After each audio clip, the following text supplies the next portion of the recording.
అబ్బబ్బబ్బబ్బా! టేస్ట్ అయితే next level ఉందండి ఈ రెసిపీ.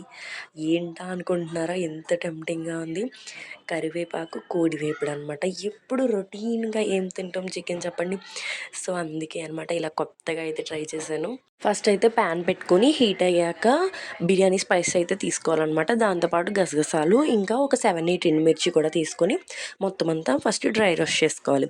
తర్వాత ధనియాలు లేదా ధనియాల పొడి కూడా వేసుకొని లైట్‌గా ఫ్రై చేసుకోవాలి.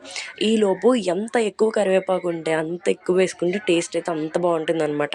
తర్వాత కరివేపాకు కూడా వేసుకొని మొత్తం అంతా బాగా డ్రై రోస్ట్ చేసుకోవాలి. అంతా బాగా డ్రై రోస్ట్ అయ్యాక మిక్సీలో బ్లెండ్ చేసుకొని పక్కన పెట్టుకోవాలనమాట ఆ పౌడర్. తర్వాత అదే ప్యాన్‌లో ఆయిల్ యాడ్ చేసుకొని పొడుగ్గా కట్ చేసుకున్న ఆనియన్స్, పచ్చిమిర్చి కూడా వేసుకొని ఆనియన్స్‌ని బాగా ఫ్రై చేసుకోవాలి. ఆనియన్స్ అంతా బాగా ఫ్రై అయ్యాక అల్లం వెల్లుల్లి పేస్ట్ వేసుకొని అల్లం వెల్లుల్లి పేస్ట్ పచ్చివాసన పోయే వరకు బాగా ఫ్రై చేసుకోవాలి. మొత్తం అంతా బాగా ఫ్రై అయ్యాక అందులోనే పసుపు వేసుకొని ముందుగా కడిగి పక్కన పెట్టుకుని చికెన్ కూడా యాడ్ చేసుకొని చికెన్లో వాటర్ రిలీజ్ అయ్యే వరకు బాగా కుక్ చేసుకోవాలన్నమాట. మొత్తం అంతా బాగా కుక్ అయ్యాక కారం, సాల్ట్ కూడా యాడ్ చేసుకొని బాగా ఫ్రై చేసుకోవాలి. మొత్తం అంతా లాస్ట్‌లో దగ్గరికి అయిపోయింది అన్న టైంకి అయితే మనం ముందుగా రెడీ చేసుకున్న పౌడర్ కూడా యాడ్ చేసుకొని బాగా రోస్ట్ అవ్వనివ్వాలి. మొత్తం చికెన్ అంతా దగ్గరికి రోస్ట్ అయిపోతే మన కరివేపాకు, కోడి వేపుడు అయితే రెడీ అయిపోతుందనమాట. ఎప్పుడూ ఒకేలా కాకుండా ఇలా డిఫరెంట్‌గా ట్రై చేసి తింటే అదిరిపోతుంది.